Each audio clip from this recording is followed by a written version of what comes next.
Hi, I'm Amy and this is month 2 of Ask Aunt Amy as part of the 12 months of reflection series. Now this month we're focusing all on performance and how really it shouldn't be a box ticking exercise and it really shouldn't be an end of year standalone activity either.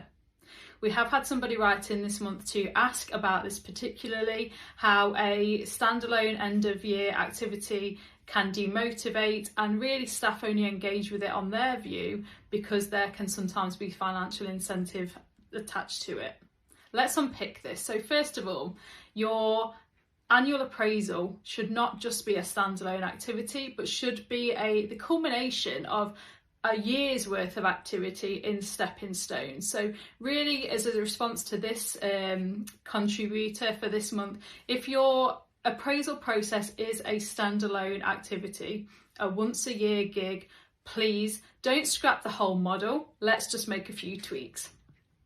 My first point of advice would be break this annual appraisal down into 12 30-minute conversations with staff that start from January through to December, or wherever your annual calendar sits with your organisation in terms of appraisal cycles. That member of staff, really, within those conversations, you need to come away from those 30-minute core conversations with a real deep understanding of what your team member knows of their performance. Performance should not be a surprise. So those 30-minute conversations, you need to do 3 things. First of all, you need to recheck every month that your colleagues, your team members, your peers, whatever terminology you use, understand what they're working towards. Take the fog away from any KPIs that is not clear. Link and anchor your KPIs during those appraisals to actual activity if that helps. It really might help some colleagues to see it come to life.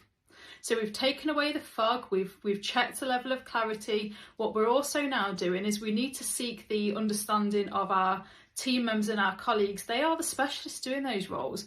What do they think is working well and what might need a change? So that second step in understanding what works well for them and what doesn't presents an opportunity for you to really demonstrate active listening and that you really do care about what they say. Take something away as an action point for you. But if you're going to do that, you need to make sure that you're going back with a progress update. Step 3, really you need to be honest. Performance appraisals as a yearly summation should not be a surprise. I should not be going into a performance appraisal at the end of 12 months without really knowing this has been a great year, this has been quite a year that I might not want to repeat, or it's been a great year with points I might not want to repeat.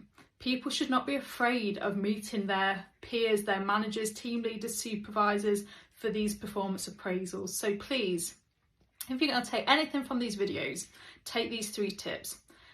Clarify your KPIs and what you expect in terms of performance. Anchor that in actual activity to create that visual or that link to your team member. Take something away from the things that they say are not working well and see how you can make that better. Understand and recall what does work well for them and try to do a little bit more of that. And thirdly, really just be honest. But be honest the way through the year in all of those 12 monthly 30-minute conversations. I hope this helps. Join me next month for month 3 of Ask Aunt Amy. We're talking about culture. I'll see you then.